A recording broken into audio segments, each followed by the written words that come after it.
É que tem gente tentando entrar ainda, gente. Só um minutinho.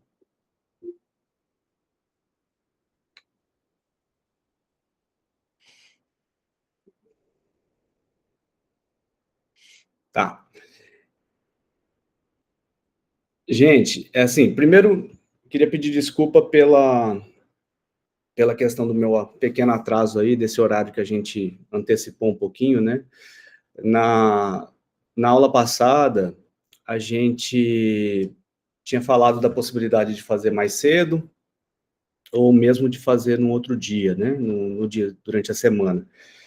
Mas aí ficou, pela votação lá que o Erismar encaminhou, venceu hoje um pouquinho mais cedo, né, às 18h30, só que eu confesso que eu mesmo não consegui me organizar aqui.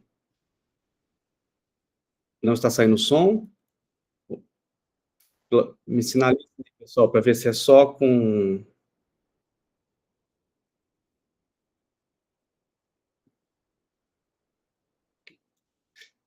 Então, acho que está normal, deve ser o som da pessoa que perguntou. Isso, aqui também estamos ouvindo normal. Tá. Eu estou aqui no meu máximo e eu escutei você bem agora, Orismar. Que ainda o pessoal está chegando, gente, então só um pouquinho de paciência aqui para eu poder autorizar.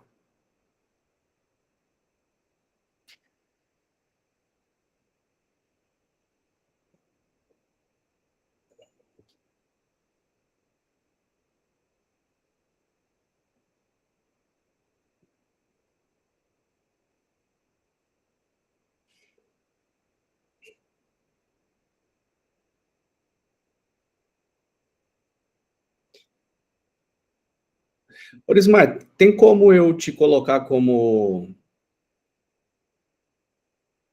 Eu teria que ter feito isso antes, né? Te colocar como dono da reunião e aí você ir autorizando para mim.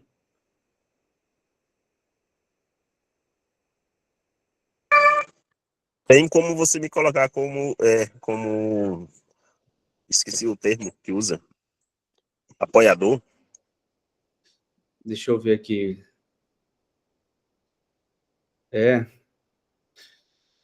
Mas acho que o pessoal acabou de chegar já, acho que não vai ser preciso, não.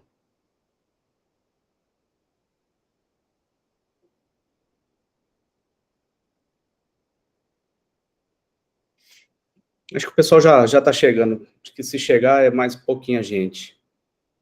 Não vai precisar ficar interrompendo, não. Porque agora eu também parar para mexer nisso, talvez atrase um pouquinho mais. Mas aí eu peço um pouquinho de paciência para vocês, pessoal. Se por um acaso o pessoal for chegando, eu ainda dou uma paradinha aqui para autorizar, né? Eu tenho um pouquinho de dificuldade de fazer duas coisas ao mesmo tempo. Co-organizador, né? O Ronan colocou aí. Da próxima vez eu vou dar uma organizada nisso melhor e coloco o Orismar como co-organizador, e aí ele vai autorizando e a gente pode ir conversando. Mas, bem, cá estamos, né? Eu estava dizendo para vocês que a gente fez até uma enquete lá mais cedo para ver que dia seria melhor, e aí a gente chegou à conclusão que hoje, agora às 18h30, seria o melhor momento para a gente se encontrar, um pouquinho mais cedo do que estava previsto, né? Mas mantendo pelo menos aí o nosso dia no sábado à noite. E eu sei que não é fácil, né? Para todos estarem aqui, então acho até que está tendo um quórum bacana, mesmo, né, considerando essa questão do dia.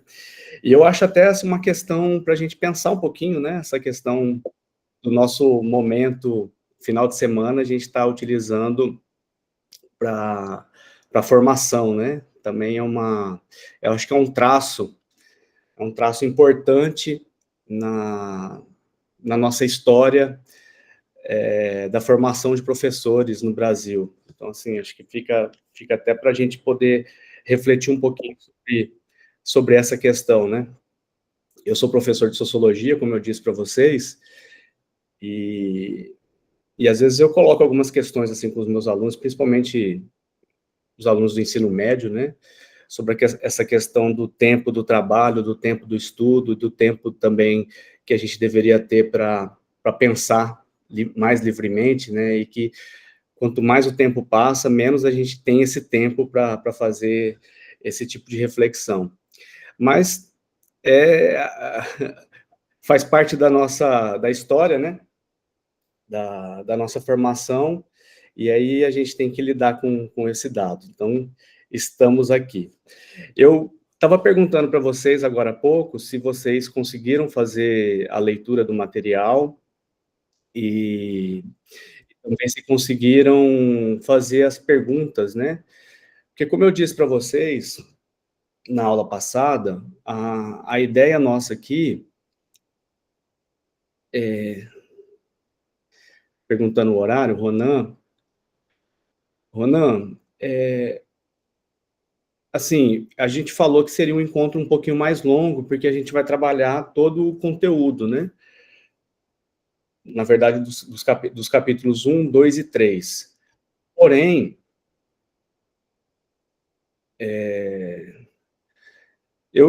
como eu estava começando aqui a falar com vocês, né? Eu queria que fosse um encontro muito mais de tirar dúvida, de discussão, né? Do que propriamente eu ficar passando aqui todo o conteúdo que vocês já leram, que vocês já tiveram acesso. Então, assim, eu estou estimando a gente acabar em torno de uma hora e pouquinho, né? Mas eu não sei, vai depender muito da nossa organização aqui e também da nossa disposição para discutir, né? Eu estou estimando um encontro aí de uma hora e meia, em que a gente possa discutir bem os tópicos que a gente colocou para este momento, né? Como eu disse, eu não estou querendo ficar repassando aqui o conteúdo que vocês já tiveram acesso. Então, eu gostaria, inclusive, que vocês me perguntassem, né, parassem a qualquer momento, colocasse discussão, né, importante aí para a gente fazer nos tópicos mais importantes, né? Podemos proceder dessa maneira?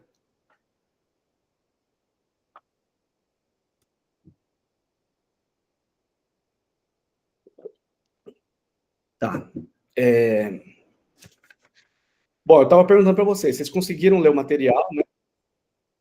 E conseguiram colocar lá, postar lá, pelo menos nos fóruns, as perguntas sobre cada um dos capítulos, né? Então, eu não tive tempo, obviamente, eu achei que tivesse, mas eu não tive tempo de dar uma olhada nas perguntas que vocês fizeram. Eu vou fazer isso ao longo da semana, porque isso vai valer nota, inclusive, né?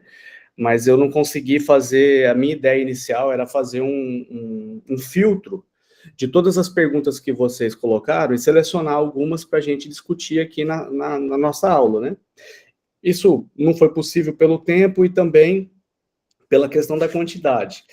Então, as perguntas que vocês fizeram vai ficar muito mais também para avaliação, mas eu gostaria que vocês, com base naquilo que vocês leram, naquilo que vocês colocaram lá de questionamento nas nossas perguntas, que vocês trouxessem aqui quando julgarem necessários, né? Quando julgarem necessário para a nossa discussão, tá?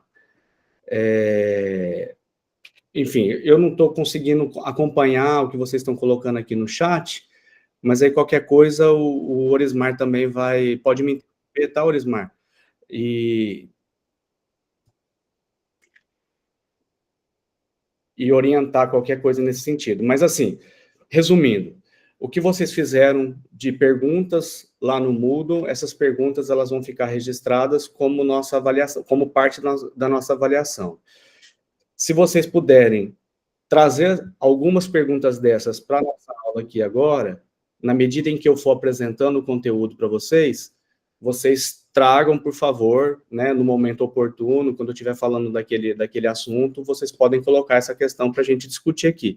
Porque, como eu disse para vocês, a ideia é a gente discutir, né, refletir um pouquinho sobre esses assuntos, porque vocês tiveram acesso ao material, o material ele está bem, né, tá bem trabalhado, é uma disciplina de história um pouco, né, é mais de história mesmo, né, o Orismar, inclusive, é da área de história, né, mas é uma disciplina de história da educação profissional tecnológica, mas que faz com que a gente traga algumas reflexões nesse sentido, né?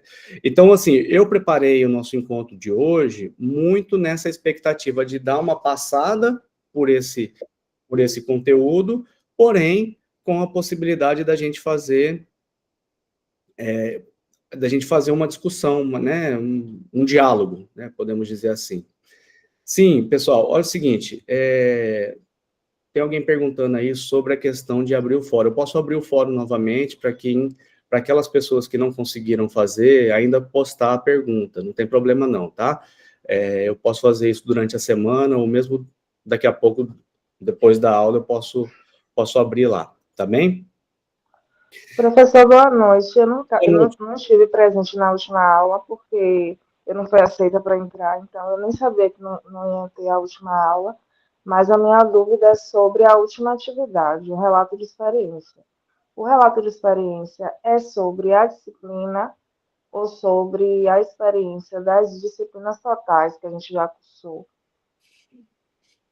É sobre a sua experiência, a experiência de cada um, né? Principalmente para aquelas pessoas que já estão atuando na EPT, mas eu quero que vocês façam um relato de experiência individual, porém, fazendo uma relação com aquilo que vocês estão estudando no curso, sobretudo na nossa disciplina, tá? Então, na verdade, é um relato bem livre, eu estou pedindo para vocês, tá? Eu ainda não abri, né, o fórum, a atividade para vocês entregarem, mas vou abrir. Eu falei para vocês. A dúvida é porque se é um relato de experiência, a gente vai escrevendo durante as aulas, só para ter essa noção, para não perder o fio, né? Sim, sim.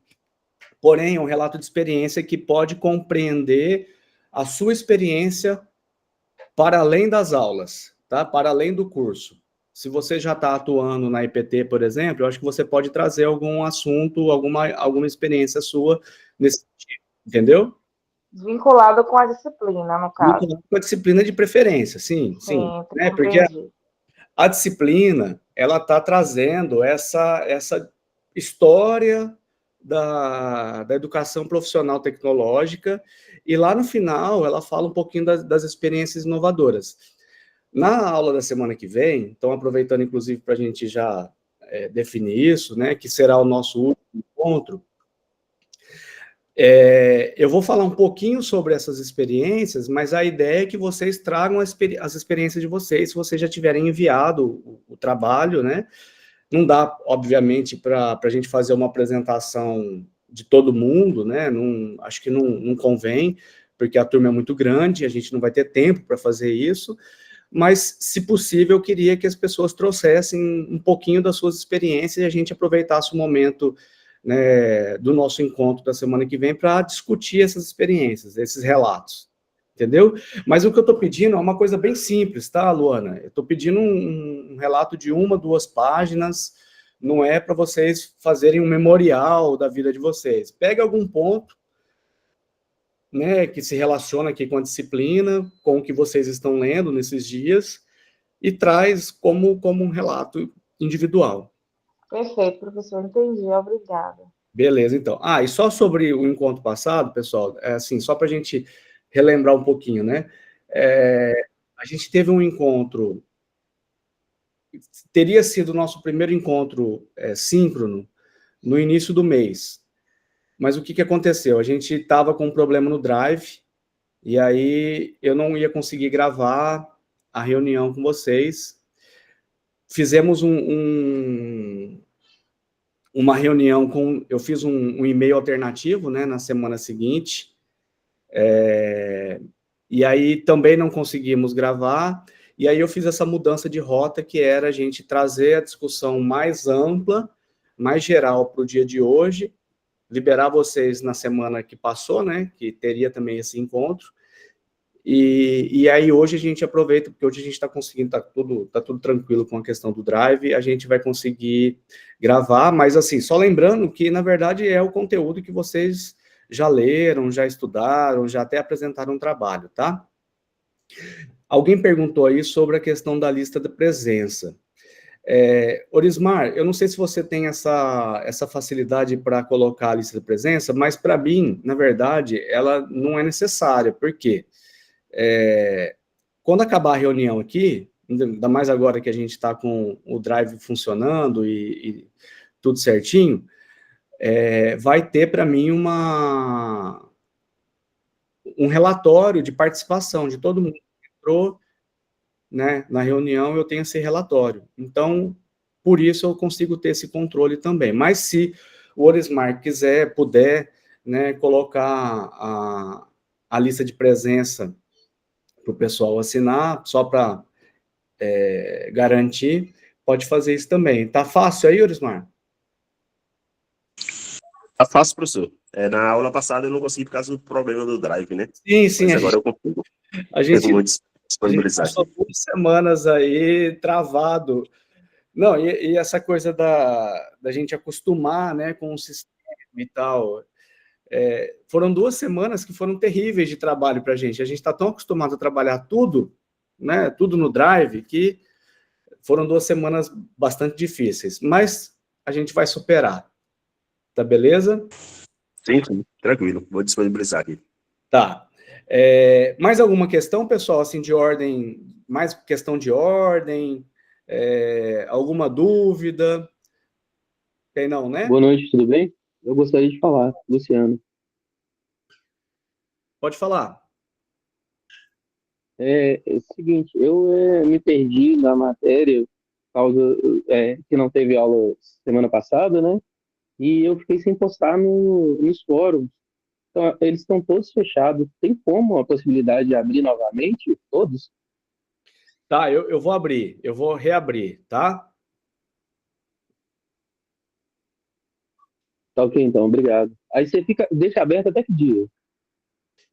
Eu posso deixar aberto, pessoal, assim, até sexta, pode ser?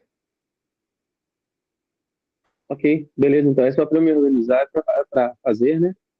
Tá, mas aí lembrando que até sexta também é o relato de experiência. Então, qual que é o problema de eu deixar aberto até sexta-feira, né? Vocês vão ter essas perguntas para fazerem lá, né? Que não são quaisquer perguntas, digamos assim, né? Vocês têm que dar uma lida no material para colocar uma, uma reflexão, né? Uma pergunta que seja interessante para a nossa discussão aqui. Mas vocês também têm que fazer o relato de experiência individual também até na sexta-feira, que eu ainda não abri, tá? Então vocês vão ficar com essas atividades acumuladas, tudo bem? Ok, obrigado. Eu dou conta. Damos conta também, né? Obrigado. Desculpa, não entendi, Luciano. Vamos sim, conseguimos, daremos contas. Ah, Obrigado. sim, beleza. Tá bem, pessoal. Então eu vou começar. É uma apresentação bem breve, tá?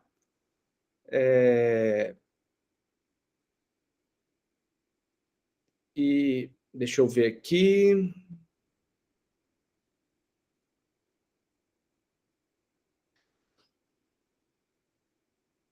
Vocês estão me vendo? Sim. Eu não estou vendo vocês, tá? Então,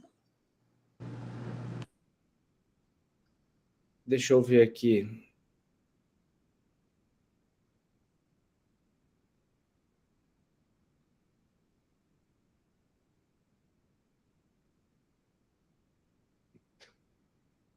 Então, um segundinho.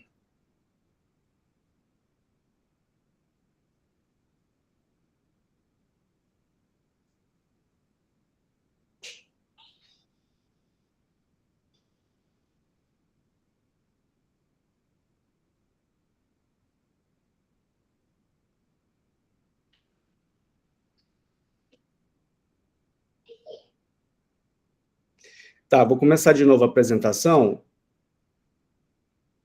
Aí é o seguinte, como eu não vou ver vocês, eu queria que vocês me interrompessem a qualquer momento, tá? E fizessem as perguntas ou colocassem, né, as reflexões que forem necessárias aí. Pode ser? Sim. Quer dizer, acho que eu estou vendo vocês. Acho que deu certo aqui. Estou vendo vocês agora. Não vou conseguir ver, fazer a apresentação. Para eu fazer a apresentação, eu não consigo ver vocês. Mas eu preparei aqui um material, vamos dizer assim, né? A inteligência artificial também está aí para ajudar a gente nesse processo. Eu fiz uma filtragem daquilo que é mais importante, de tudo que vocês leram, e coloquei aqui nessa apresentação com a ajuda da IA. Inclusive, isso serve também de dica para vocês prepararem aí os materiais de vocês. Mas qual que é a nossa disciplina? A nossa disciplina, então, é a docência na IPT, contingências históricas e práticas inspiradoras, né? Explorando a evolução da educação profissional e tecnológica e os desafios da formação docente no Brasil, que é o nosso caso aqui, né? O que nós temos em termos de história da educação profissional tecnológica, né? A docência na educação profissional tecnológica é marcada por marcos históricos significativos que influenciam sua estrutura e práticas educacionais. Desde o ensino de ofícios, na época colonial, até a criação das escolas técnicas de 1906, cada fase da história da IPT contribuiu para a formação da identidade do trabalho docente. A evolução da IPT, incluindo a introdução das pedagogias e leis educacionais, moldou as competências exigidas dos professores e a abordagem pedagógica, né? Então, assim, isso aqui é para a gente ter uma noção, uma dimensão de como o conhecimento ele é produzido ao longo da história e como que esse conhecimento ele está sempre contextualizado, né, na história. Então, assim, não dá para a gente falar da origem, por exemplo, da educação profissional tecnológica, que remete a muito tempo atrás, não dá para a gente imaginar uma identidade já pronta, informada desde o seu princípio. Então, a gente tem que relacionar, o que eu quero dizer é o seguinte, a gente tem que relacionar esse processo com o processo histórico, e aí sim a gente vai entendendo como é que se forma, né, como é que vai se moldando, digamos assim, né, essa modalidade de ensino que a gente está trabalhando, né.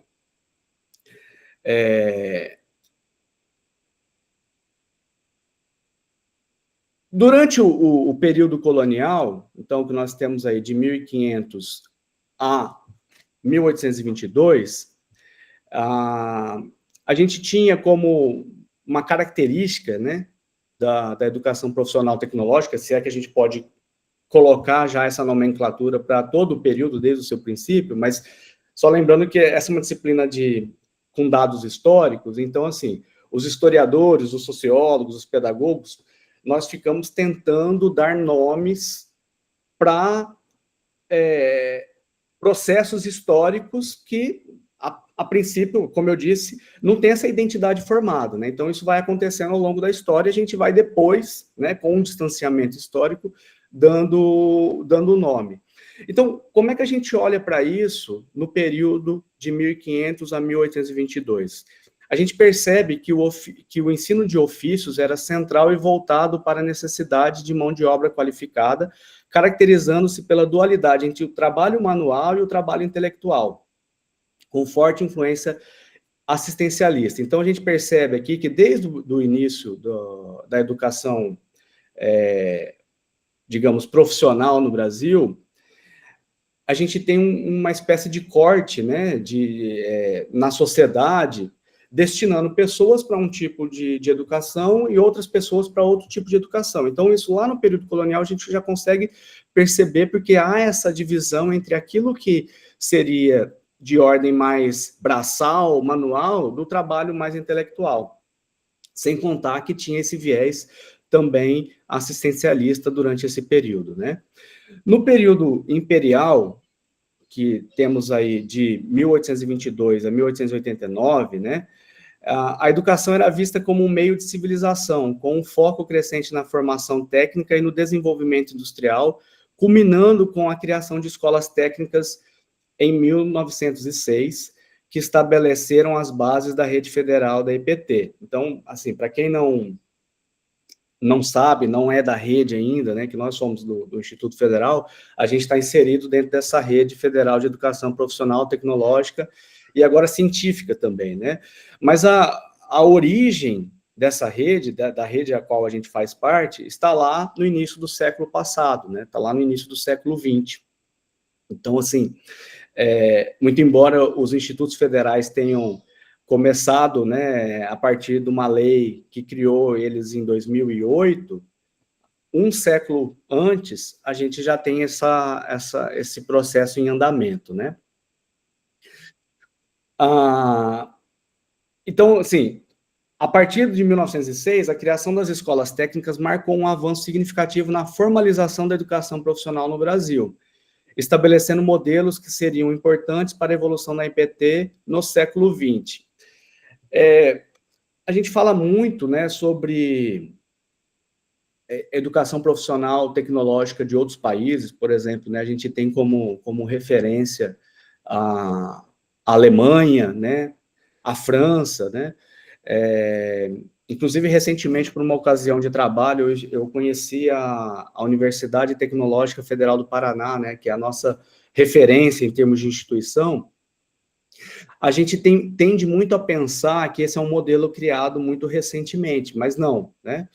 É um modelo que já é pensado, vem sendo pensado ao longo da história, e a gente está falando aí de pelo menos mais de um século atrás, né?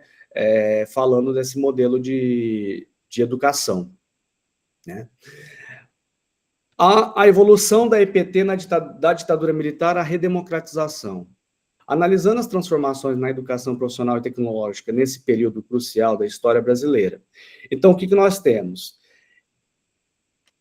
O golpe militar aconteceu em 64, né? Então, de 64 a 1985, que é quando acaba o período da ditadura militar, nós temos a educação profissional tecnológica recebendo uma pedagogia tecnicista, buscando atender demandas de mercado, de trabalho e a industrialização do país, né? Deixa eu só, pessoal, acho que tem gente querendo entrar.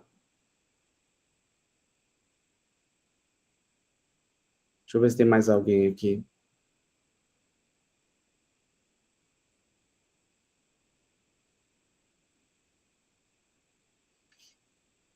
Acho que liberei.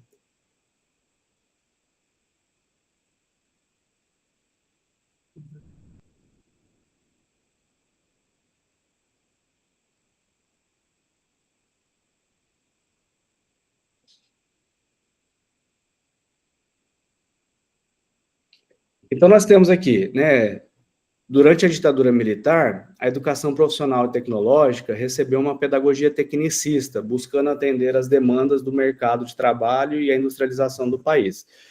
A gente tem que lembrar que é um período que essa ideia do desenvolvimento, né, esse ideal desenvolvimentista estava muito presente no país. Então, a educação voltada para o trabalho é uma educação que vai ganhar muita força durante esse período, né?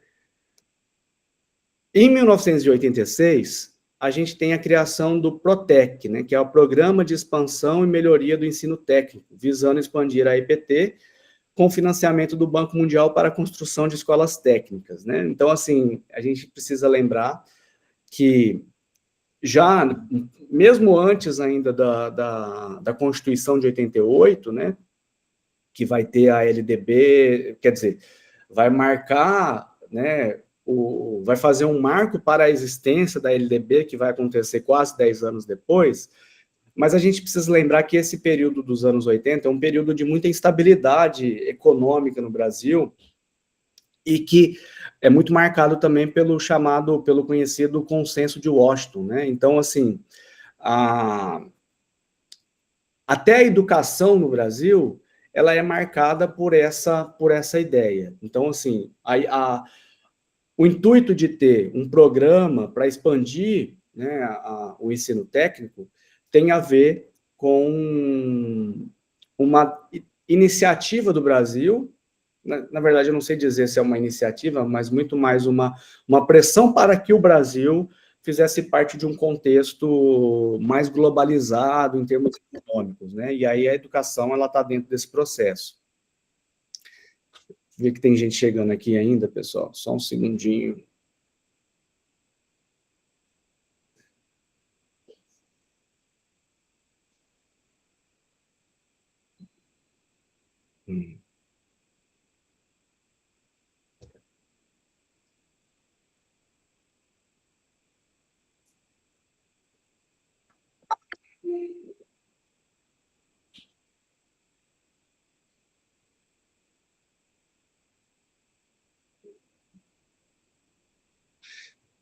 Pois bem, então, em 88 a gente tem a promulgação da Constituição Federal, e a Constituição Federal, ela redefine o que é a educação no Brasil, né?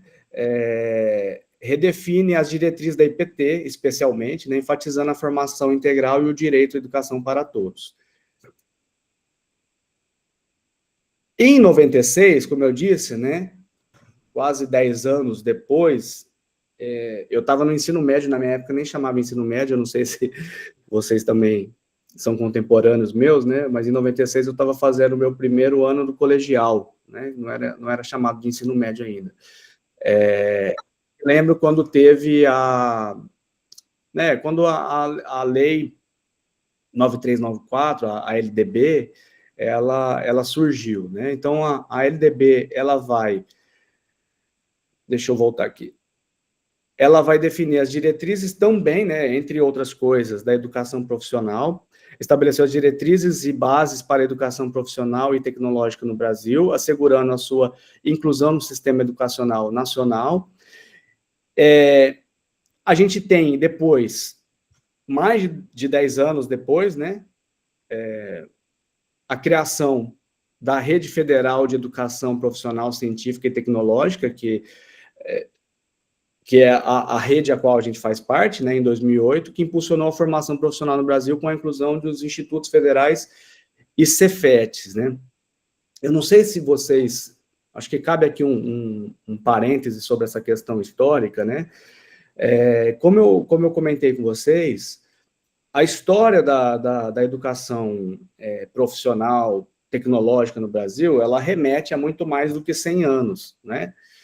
Porém, a gente tem aí um lapso de tempo, no século XX, em que havia uma discussão, inclusive, né, política, entre União e Estados, né, que, enfim, não vamos entrar nisso agora, não é o objeto da nossa discussão, mas o fato é que, dos anos 90 até os anos 2000, né, 2008, quando foi criada a rede com essa lei, o Brasil, ele não pôde abrir mais institutos federais, ou mais escolas técnicas federais, ou escolas agrotécnicas federais, ou mesmo Cefetes, né? Houve esse lapso no tempo.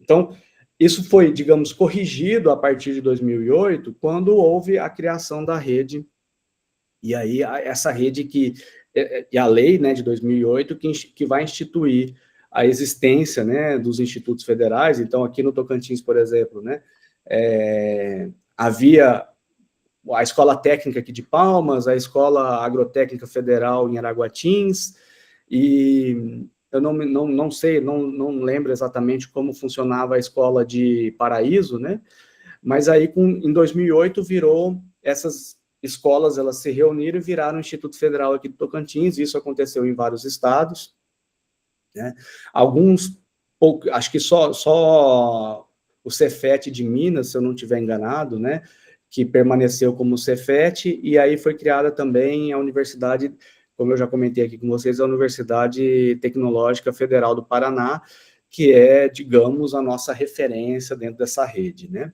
Então, assim, a gente tem esse lapso de tempo, e aí a gente começa a falar de rede federal de educação profissional tecnológica, na verdade, tem menos de 20 anos, né? Então, a gente está falando aí de 15 anos, mais ou menos, em que isso vem sendo construído. E por que eu estou falando isso agora? Exatamente. Daqui a pouco a gente vai ter um ponto mais específico sobre isso, mas eu acho que isso tem um impacto muito importante em como nós somos formados, tem um impacto na nossa identidade, né? Enquanto professor, enquanto instituição, né? Eu não sei como eu já disse, eu não sei quantos de vocês fazem parte da rede e tal, mas a gente ainda faz parte de uma rede que está construindo uma identidade, né? A gente ainda está se localizando na história, no tempo, com relação a para que a gente veio, né? Então, assim, o Instituto Federal, ele tem múltiplas funções e a gente ainda está trabalhando. Não estou colocando isso como uma coisa ruim, né? Não, óbvio que não, né? Às vezes, quando a gente discute também essas questões no Brasil, existe uma comparação entre a universidade e os institutos federais, por exemplo, né?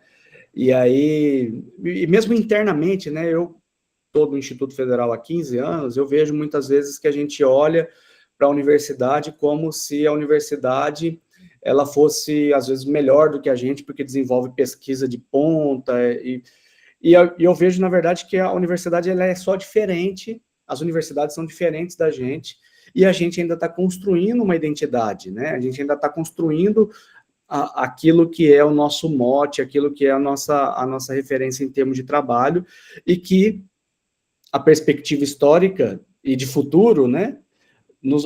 Quer dizer, a perspectiva histórica nos mostra que ela é importante, bem-sucedida em vários aspectos, e de futuro nos coloca muitos desafios. Então, por isso que eu estou colocando essa questão aqui da rede federal da EPT, né?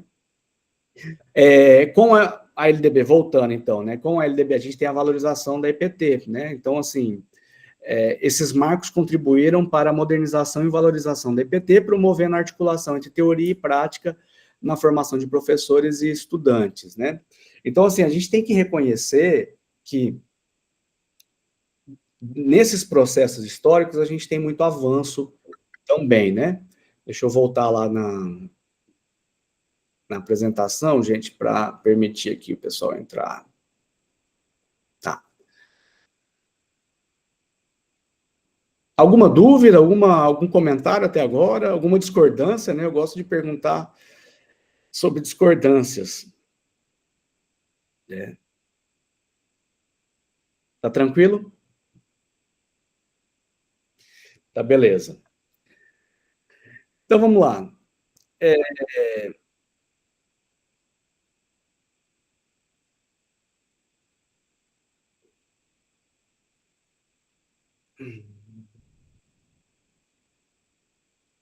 eu de novo aqui, que tem gente entrando, gente. Professor, Oi. A minha internet caiu, na verdade a energia foi embora e voltou, por isso que eu caí, viu? Tô entrando novamente. Tá, mas, pessoal, só dando um avisinho rápido, tenta entrar com o e-mail da... Ah, não, acho que não vai dar certo, né? Eu vou ter que permitir de qualquer jeito, mas o e-mail que vocês têm cadastrado no Moodle, será que vocês não conseguem entrar sem precisar pedir a permissão? Eu entrei com o meu Não, professor, a e-mail. gente entra com ele mesmo e mesmo assim precisa de permissão. Tá Eles pedem. pedindo, é? Ah, tá. Não, tranquilo, a gente vai solucionando aqui, tá? Alguma questão em relação ao conteúdo, pessoal? Aproveitar essa pausinha para fazer algum comentário? Não? Deixa eu só ver que horas são aqui para eu... Ah, tá. Estamos no caminho.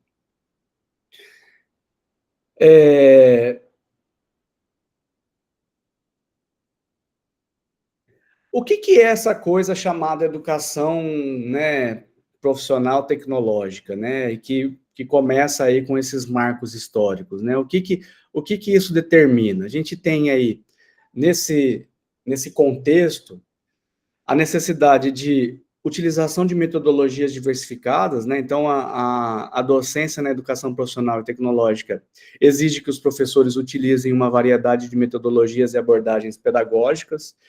É essencial que eles sejam capazes de aplicar conhecimentos de forma prática, promovendo experiências de aprendizado ativas e contextualizadas, né? Então, assim, isso aqui, na verdade, é o que se espera de qualquer ensino, né? De qualquer modalidade de ensino, vamos dizer assim, né? De qualquer nicho que a gente estiver trabalhando. Porém, a gente há de convir, né, que na educação profissional e tecnológica, isso é mais gritante, né? Essa necessidade da gente fazer essa união entre teoria e prática, diversificar metodologias, é uma coisa muito mais urgente, né? A mesma coisa é a produção e inovação no ensino, né? Além de usar conhecimentos pré-existentes, os docentes também devem ser capazes de produzir novos conteúdos e inovações no ensino. Isso implica em desenvolver materiais didáticos e recursos que atendam às necessidades dos alunos e do mercado de trabalho, garantindo uma formação relevante e integrada, né? Eu tô rindo, mas eu tô rindo de nervoso, na verdade, né? Assim, porque, com perdão da brincadeira aqui, mas, assim, a gente que atua nesse campo, né, na chamada EPT, a gente não pode abrir mão de nada do que, digamos, campos mais tradicionais têm. Então, a gente tem que trabalhar na perspectiva de também ter uma formação humanista, integrada, né? E, além de tudo, a gente tem que fazer essa ponte com a prática, com o mundo do trabalho, com, né, a inserção das pessoas na contemporaneidade. Então, não é fácil, né, para a gente que está trabalhando aí. Deixa eu só, novamente, tem gente querendo entrar aqui, gente. Só um segundinho. Pronto.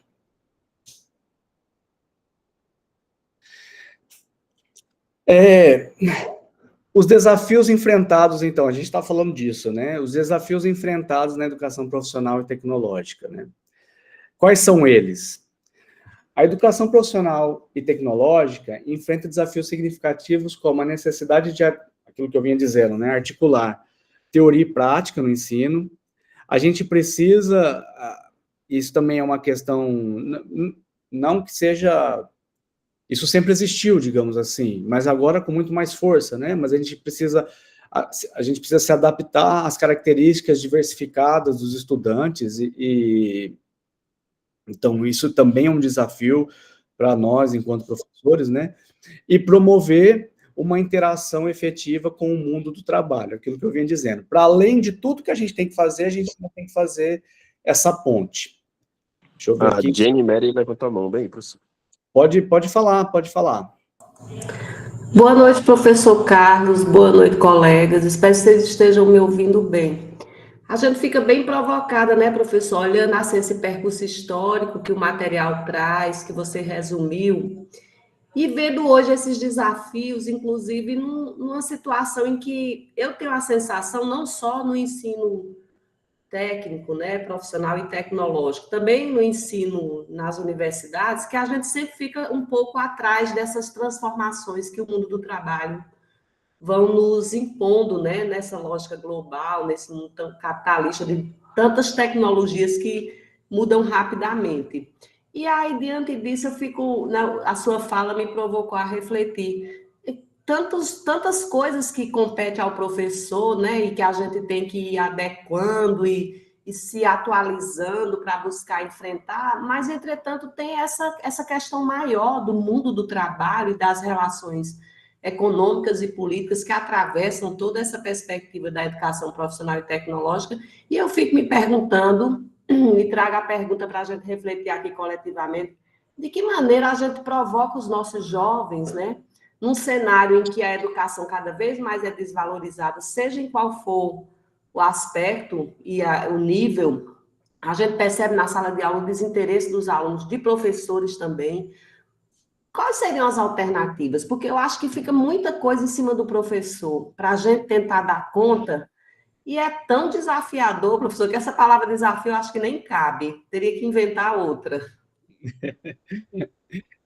Jane, eu não sei não, como eu disse, como eu brinquei, né, eu tô rindo de nervoso, mas eu costumo tentar ser, desculpa, a professora Cláudia já te deixa falar, tá? Eu costumo brincar com os meus alunos, né, que, assim, eu sou um pouco advogado do diabo nesse sentido, né, então, assim, como professor de sociologia, como professor da área de humanas, que faz esse tipo de reflexão e tal, a gente fica tentando, minimamente, não sucumbir a tudo que é imposto por essa contemporaneidade, por esse trabalho, por esse mundo do trabalho, pelas exigências, né? Então, isso vale também, na minha opinião, para o nosso ofício enquanto professor. Então, a gente também tem que ser um pouco de resistência para pensar sobre isso, né? Porque, assim, às vezes a gente fala do mundo do trabalho, me desculpem enveredar por essas outras questões, digamos assim, mais sociológicas, filosóficas, né? Mas às vezes a gente trata o mundo do trabalho e essas novas necessidades e tecnologias né, e situações que a gente... E é como você disse, Jane, isso tudo cai nas nossas costas e a gente naturaliza. Aí a opinião de sociólogo, né? A gente acaba naturalizando isso ao ponto de que, assim, se é natural, eu é que preciso me adaptar. E aí a gente perde a crítica também em relação a isso, né? Percebe? Quando a gente... Uma coisa que a gente faz muito no campo das ciências humanas, né? Principalmente na sociologia, que a gente trabalha, é a questão da desnaturalização do mundo. É a gente começar a atentar para certas coisas que não são naturais. Se não são naturais, elas são construídas socialmente, coletivamente, ou às vezes por grupos que têm interesses, né? Então, assim, a gente tem que lembrar que nós também na educação, a gente tem esse papel de fazer essas pontes, mas a gente também é um tipo de resistência no sentido de fazer essas reflexões também, né, de falar assim, peraí, né, será que tudo que vem do mundo do trabalho é bom, é perfeito, é inovador, tudo que é novo é bom, né, é interessante, a gente tem que aderir? Enfim, eu fico fazendo esse tipo de reflexão. Mas é óbvio que eu não estou te dando uma resposta, né?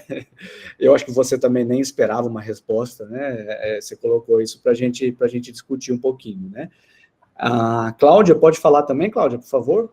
Oi, professor, boa noite, todos me ouvem?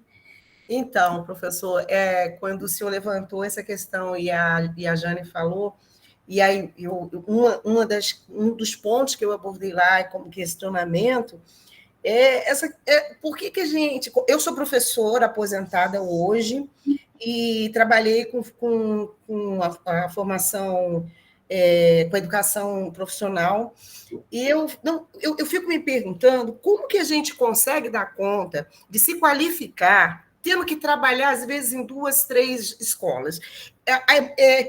Vamos dizer assim, você precisa do plano de carreira, você tem que seguir o plano de carreira. Não é só uma questão de salarial, não, mas é porque você tem que se qualificar para estar dentro do mundo do trabalho, porque você tem turmas heterogêneas, você tem alunos de várias... Né? Eu, por exemplo, uns 2 anos, eu peguei uma turma de secretariado que a gente fazia parte de um curso que todos eram secretários, mas não tinham habilitação. Então, a prefeitura fez um convênio com essa instituição e a gente foi ali formar profissionais que já atuavam há anos, sem a devida qualificação.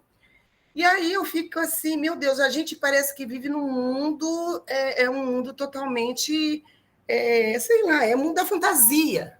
O Brasil é o país da fantasia, vamos dizer assim. Não sei outros, eu não tenho noção da realidade dos outros países. Mas a gente vive de fantasia.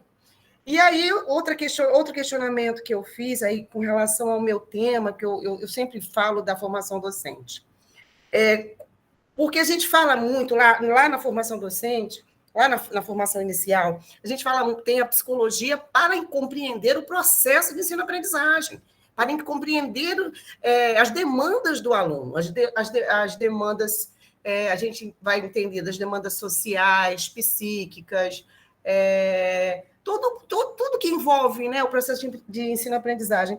Mas se fala na doença do professor, na possibilidade do professor adoecer, a gente não tem um preparo sobre isso, sabe? Isso me deixa inquieta, porque... Penso até escrever alguma coisa sobre isso. Isso me deixa muito inquieta, porque quando chega depois de uns 2, 3 anos, eu vou dizer assim, com muita propriedade, porque eu já estou vendo meninas hoje com 2 anos de experiência de sala de aula que estão adoecendo. E eu acredito que isso aconteça em todas as profissões.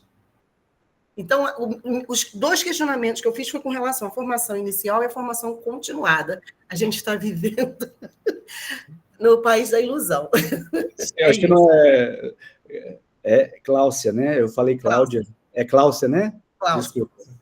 Cláudia, fica até uma indicação de um livro aqui, muitos de vocês devem conhecer, tem um filósofo sul-coreano, radicado na Alemanha, chamado Byung-Chul Han. Não sei se vocês já ouviram esse nome, né? E um livrinho dele, é um livrinho bem pequenininho, bem curtinho, que chama A Sociedade do Cansaço. Quando vocês puderem dar uma lidinha nesse livro, né? O Chul Han, ele coloca, já que você falou, o Brasil, né? Essa questão do adoecimento, não sei o quê, o Chul Han, ele coloca, na verdade, que essa é uma característica da contemporaneidade, né? Do capitalismo contemporâneo, vamos dizer assim. Nós vivemos num mundo em que a gente objetiva tanto o sucesso, né, a carreira, o ganho, a produção, né, tudo é muito estimado pelos indivíduos, só que a gente perdeu aí é uma teoria, né, do Chul Han, que ele faz algumas associações com outros campos do conhecimento, como a biologia, ele fala de imunidade, por exemplo, né, como se a gente tivesse perdido uma imunidade em relação a esse excesso de positividade que a gente tem nos tempos de hoje. E aí o resultado que a gente tem hoje é que a gente está sempre correndo atrás de tudo, né, a gente acaba, aí associando com essa discussão que a gente estava fazendo mais cedo, né, a gente acaba achando que a gente tem que ter sucesso na sala de aula, a gente tem que conseguir né, ser produtivo, conseguir conciliar todas as coisas, os alunos, e a tecnologia, e a teoria e a prática, e aí o resultado disso, que não é só na educação, volto a dizer, é que a gente vive numa sociedade de pessoas absolutamente cansadas, né? Então, por isso a sociedade do cansaço. Então, a gente é uma sociedade de pessoas muito frustradas, porque a gente quer muita coisa, a gente quer resolver muitas coisas, isso está em todas as profissões, mas o resultado, infelizmente, é de um cansaço muito grande por parte de todo mundo, né? E, obviamente, que isso está presente no nosso contexto de educação, né? De formação, de estar nessa pressão constante, né?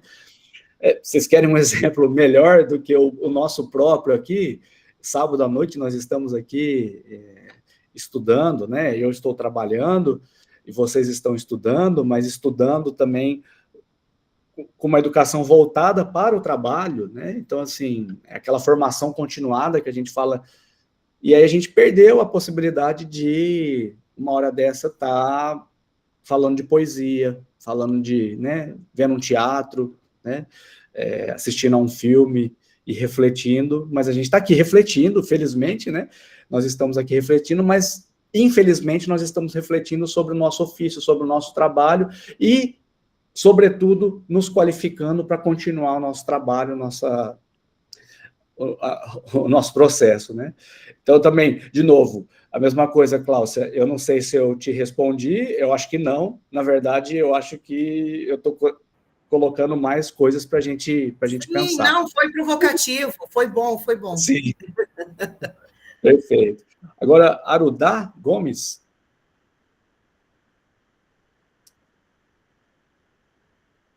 Tá com a mão levantada? É Arudá? Oi, boa noite, Arudá. Isso mesmo, professor. Boa noite a todos. Professor, Boa noite. voltando ao capítulo 1, que eu achei interessante, que tem ciclos, né? Tipo, uma frequência, na verdade, do ensino EPT no Brasil. Aí o senhor confirmou aí que tem origem às vezes pegou de alguns países, tudo bem. Aí eu tive a oportunidade de olhar quando eu estava lendo o 1, 2 e o 3, eu consegui juntar o 1 com o 3, lembrando de um professor meu. Quando eu estava no ensino médio, eu fiz faculdade de matemática um tempo, aí quando eu estava no ensino médio, a metodologia dele de ensinar era totalmente arcaica. Digo, na época não existia o YouTube, não existia as redes sociais, não existia nada. Hoje, depois de alguns tempos depois, uns 15 anos, eu resolvi fazer matemática. Aí eu encontrei com ele na faculdade e falei, já sei, a metodologia dele. Cara, ele mudou totalmente. Eu fiquei impressionado com a evolução do cara, assim, da maneira de ensinar, tudo ele mudou. Aí lógico, ele já tem vai completar 30 anos ou mais de docência, né? Aí eu fico impressionado a maneira que o cara mudou a metodologia, ou seja, ele foi atrás de facilitar mais o conhecimento para o aluno, foi atrás de facilitar tudo. E isso serviu de inspiração, assim, para mim, como profissional de outra área, que eu sou da civil, engenharia civil, e eu olho muitos profissionais, tem aqueles profissionais, eu aprendi isso aqui, aprendi desse jeito e não vou mais atrás de nada. Não, os profissionais, é o que fala no capítulo 3. Todo tempo você quer ser profissional naquela área, você quer ser bom naquela área, não pode parar de estudar, não pode se dar o luxo de dizer, hoje eu não vou estudar porque eu estou cansado, eu não quero saber disso, não, porque eu já sei, já está bom. E a galera evolui bastante. É o que eu vejo assim, diferença, eu acho massa, eu fico admirado dos profissionais que eu conheci no passado e continuo vendo depois a evolução que o pessoal teve. Eles não se acomodaram, não desistiram. É o que mais ou menos a gente faz aqui. A gente está aqui, todo mundo aqui buscando conhecimento, ou uns para aprender, outros para evoluir. E a questão do 1 e o 3 era dos capítulos, é isso que eu queria casar. Obrigado, professor. Obrigado a todos. Deixa eu ver como é que tira aqui.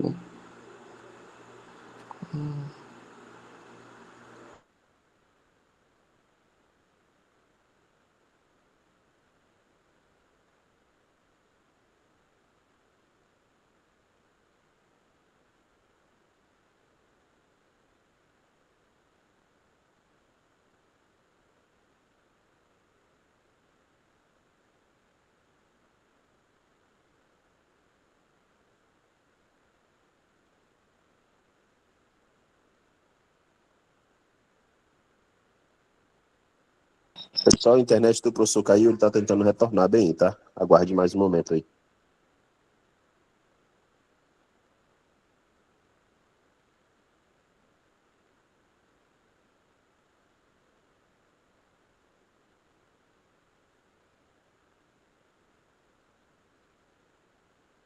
Oi! Oi! Oi.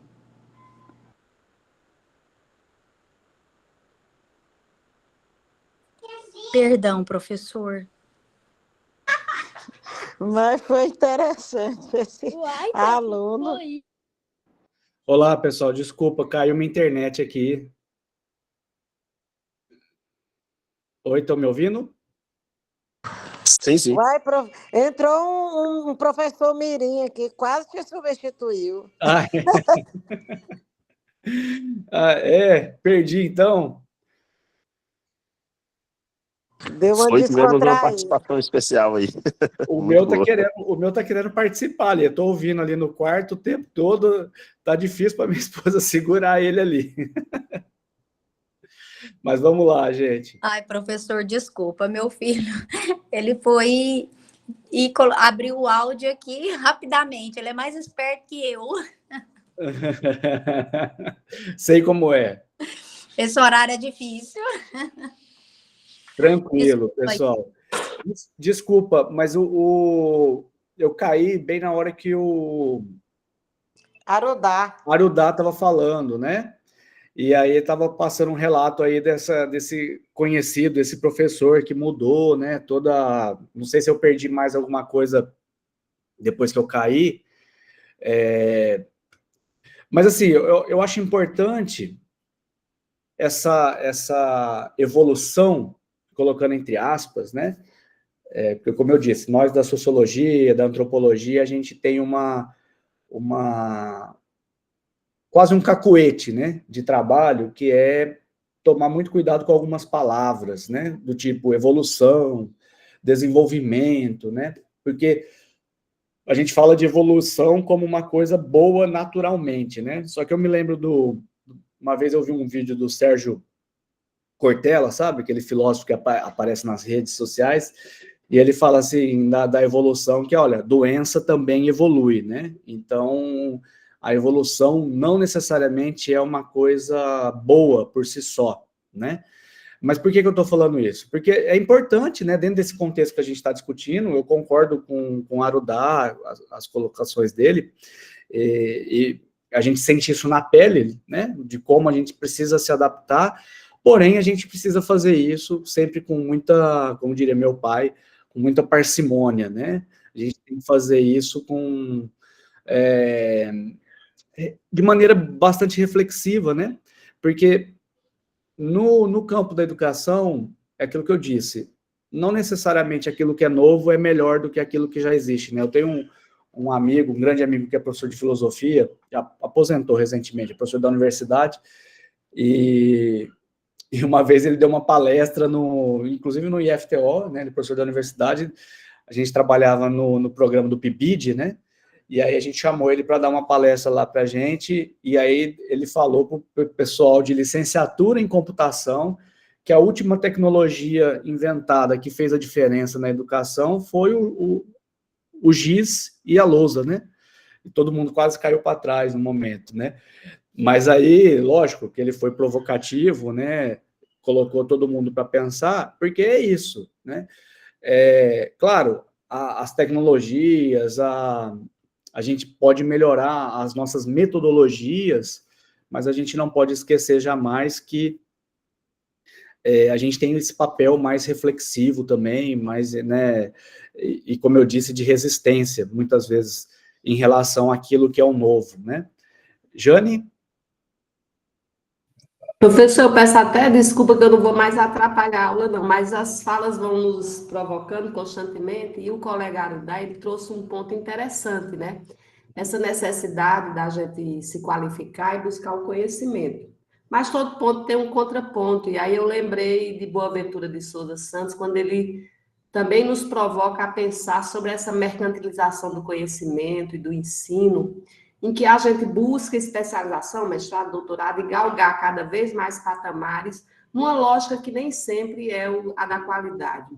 É muito mais, né, de um ranking aí que a gente precisa estar sempre atingindo metas para estar eu acho que atualizado nesse campo de concorrências que o mundo nos impõe. Era só mesmo isso que eu queria nos provocar também.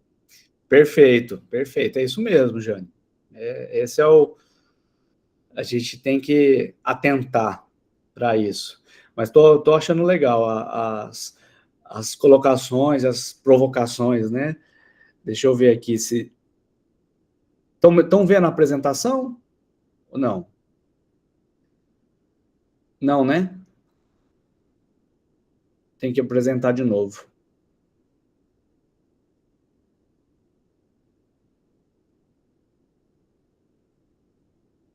Aqui. Então, assim, o que a gente tem de...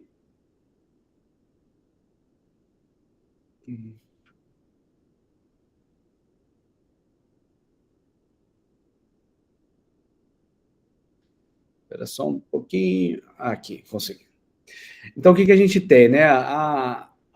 Os desafios enfrentados na educação profissional tecnológica. A educação profissional tecnológica enfrenta desafios significativos como a necessidade de articular teoria e prática no ensino, adaptar-se às características diversificadas dos estudantes e promover uma interação efetiva com o mundo do trabalho, né? Estes aspectos são cruciais para... Oi? Estou aqui ainda? Tá, é porque deu a impressão que tinha caído novamente. Estes aspectos são cruciais para garantir uma formação que atenda às demandas do mercado e às necessidades dos alunos. O que nós temos de necessidades enquanto saberes para atuar na IPT, né? Saberes práticos, né? Saberes práticos são essenciais para que os professores conectem a teoria à realidade do mundo do trabalho, permitindo que os alunos desenvolvam habilidades aplicáveis em situações práticas. Então, assim, só lembrando que a gente está falando de uma modalidade de ensino, de um campo, né, da educação, que isso aqui é fundamental, né? Então, assim, por exemplo, eu tô falando aqui sobre educação, mas para eu falar sobre educação, eu preciso ter um conhecimento daquilo que eu vivencio também, né, no meu cotidiano, enquanto professor do Instituto Federal, né? Então, assim, a experiência dos professores no nosso campo ainda se faz mais importante do que em outros campos ainda, né? Porque, assim, não é só uma questão de você passar conteúdo, não é só uma questão de você trabalhar aquelas componentes teóricas, né? Então, a gente está trabalhando com essa relação constantemente. Mas a gente não pode desprezar, obviamente, os saberes teóricos, né? Então, os saberes teóricos fornecem a base conceitual necessária para compreender as complexidades do ensino, além de promover uma formação crítica e reflexiva entre os alunos. A gente tem também a necessidade dos saberes pedagógicos. Isso aqui é o capítulo 3, tá, gente? Para vocês que conseguiram fazer a leitura, aqui já é o resuminho do capítulo 3. A gente já está avançando para o final da nossa discussão. Lembrando que o capítulo 4 é da semana que vem. Então, os saberes pedagógicos. Os saberes pedagógicos são fundamentais para a aplicação de metodologias de ensino eficazes, adaptadas às características e necessidades dos estudantes. Os saberes tecnológicos, né? Eu sou de humanas, né, gente? Então, vocês perceberam uma certa dificuldade de fazer várias coisas ao mesmo tempo aqui, com o computador e tal, mas a gente precisa lembrar que a gente está nesse mundo da conectividade, da tecnologia. Então, para nós, sobretudo, né, os saberes tecnológicos também são muito importantes. Então, cada vez mais importante na era digital, capacitando os professores a integrar ferramentas tecnológicas no processo de ensino-aprendizagem, né?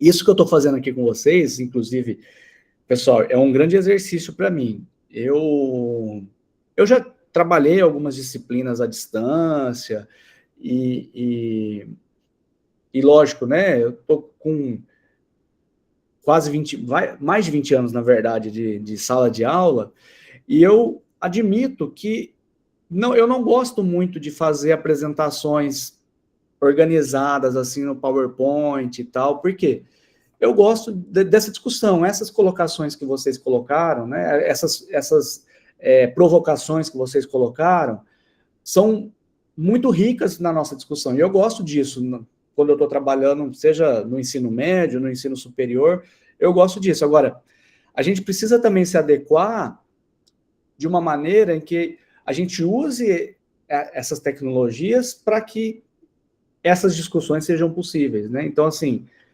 para mim também é um exercício no sentido de tentar buscar viabilizar essa discussão mais produtiva a partir desses canais que a gente consegue aqui com a tecnologia, né?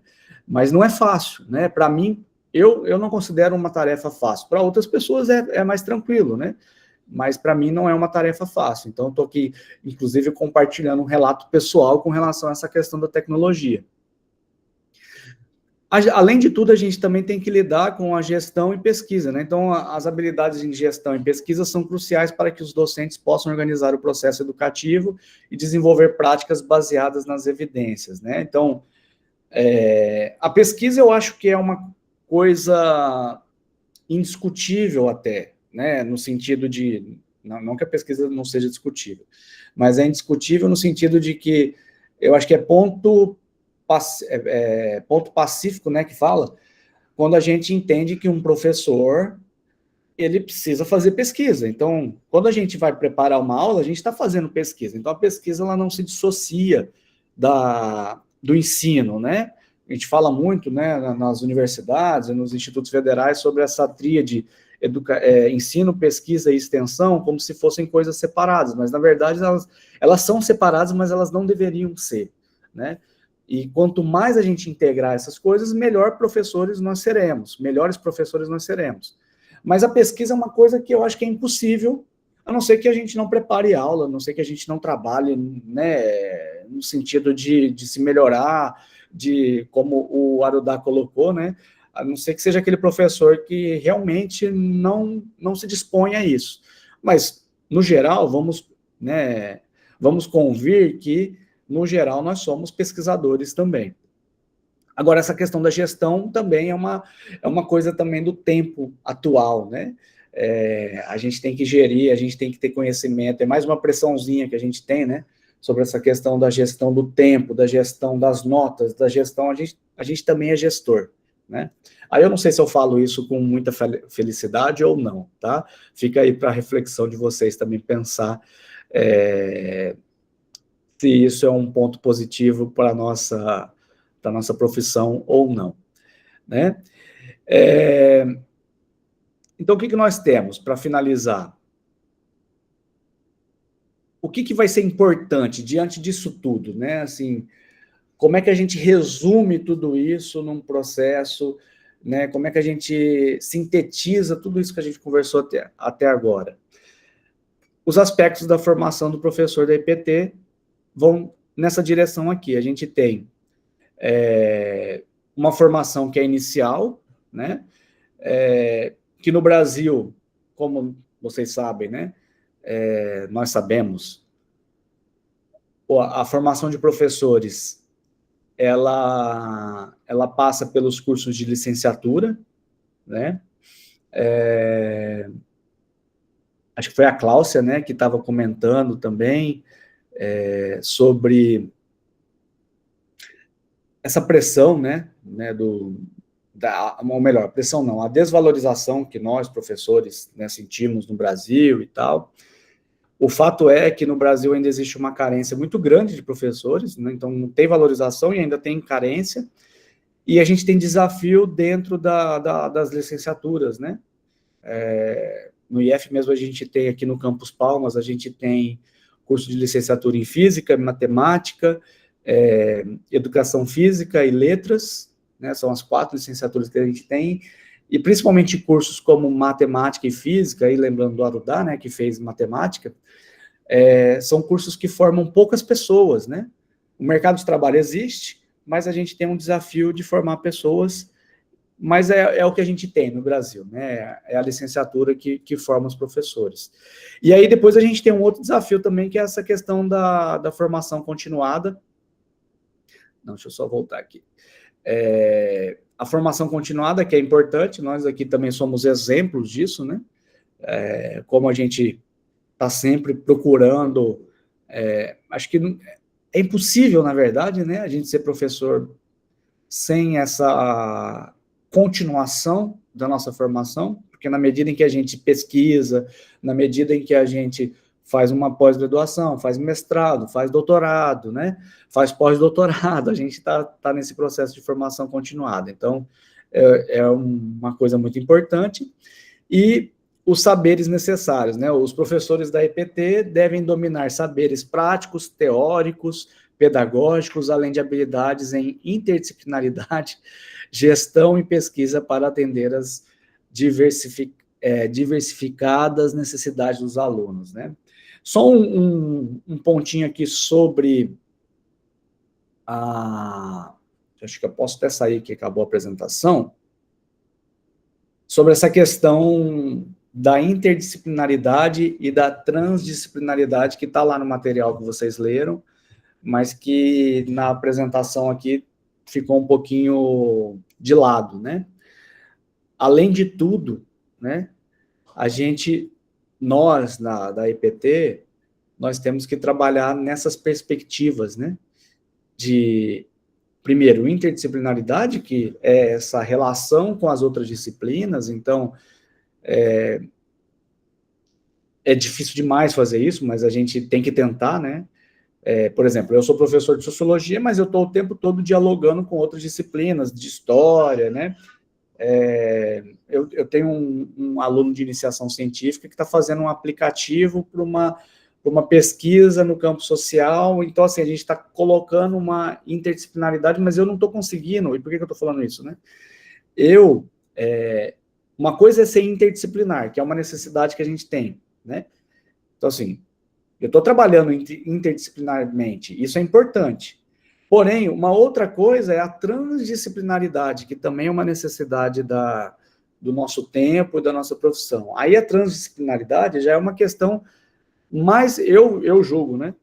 Uma coisa muito mais profunda, mais difícil, porque aí a gente não está falando só de dialogar entre as áreas, mas a gente está falando também de entrar nas outras áreas, né?